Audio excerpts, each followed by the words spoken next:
अब इस क्वेश्चन में कह रहा है there are 6 multiple choice questions in an examination. 6 multiple choice questions हैं, 1 2 3 4 5 एंड 6। 7th क्वेश्चन कर रहे हैं हम। अब आगे क्या कह रहा है, how many sequence of answers are possible if the first 3 questions have 4 choices. अगर पहले 3 क्वेश्चंस में 4 चॉइसेस हैं, 4 चॉइसेस। अब आगे क्या कह रहा है, and the next 3 have 2 each, और नेक्स्ट 3 में 2 चॉइसेस हैं। अब वो कह रहा है क्वेश्चन में कि how many sequence of answers are possible, कितने वेज होंगे कि इन क्वेश्चंस के आंसर देने के लिए ये बताना है। तो देखिए हमारे टोटल नंबर ऑफ क्वेश्चंस कितने दे रहे हैं, दे रखे हैं। टोटल नंबर ऑफ क्वेश्चंस हैं हमारे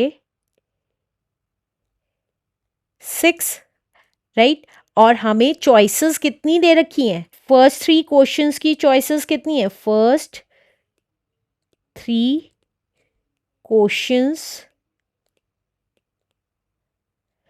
चॉइसेस, फर्स्ट 3 क्वेश्चंस की चॉइसेस हैं 4, एंड नेक्स्ट 3 क्वेश्चंस की चॉइसेस हैं, नेक्स्ट 3 क्वेश्चंस की चॉइसेस हैं 2। अब हमें ये बताना है कितनी पॉसिबल आंसर्स हैं, how many sequences of answers are possible. तो number of sequences of answers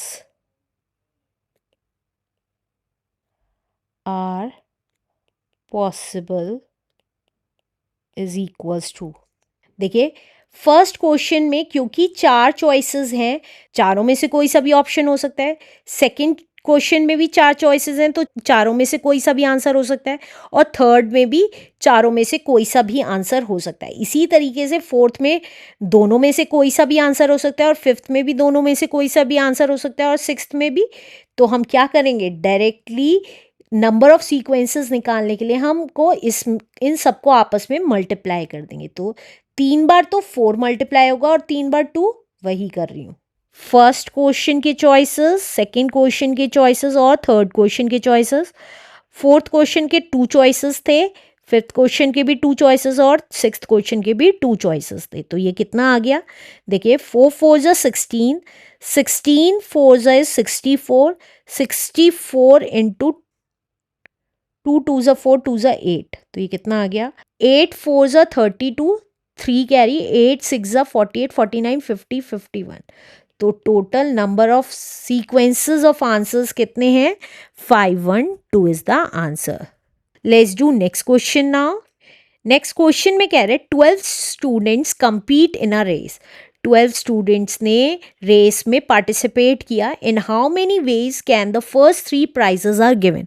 तो फर्स्ट 3 प्राइजेस कितने तरीकों से दिया जा सकता है, ये बताना है। तो देखिए टोटल नंबर ऑफ स्टूडेंट्स हमें पता है, total number of students, total number of students हैं हमारे 12। तो अगर फर्स्ट प्राइज देखें, फर्स्ट प्राइज के लिए 12 स्टूडेंट्स में से किसी को भी दिया जा सकता है। और सेकंड प्राइज देखें तो देखिए अगर 4 स्टूडेंट्स हैं, अब इसे फर्स्ट प्राइज मिल गया, तो सेकंड प्राइज बाकी के तीनों को दिया जाएगा। तो 4 को नहीं दिया जाएगा सेकंड प्राइज, 3 को दिया जाएगा। अब इसी तरीके से क्योंकि हमारे पास 12 नंबर ऑफ स्टूडेंट्स थे, तो फर्स्ट प्राइज के लिए तो 12 में से 12 ही एलिजिबल थे, लेकिन सेकंड प्राइज के लिए 12 एलिजिबल नहीं है। 12 में से एक कम हो जाएगा जिसको फर्स्ट प्राइज दिया गया है, तो इसका मतलब 11 एलिजिबल है सेकंड प्राइज के लिए। और इसी तरीके से थर्ड प्राइज के लिए हमारे कितने एलिजिबल हैं, देखिए 12 में से एक माइनस हुआ जिसको हमने फर्स्ट प्राइज दिया, और एक और माइनस हुआ जिसको हमने सेकंड प्राइज दे दिया। तो इसका मतलब हमारे 10 एलिजिबल है। तो total number of ways first 3 prizes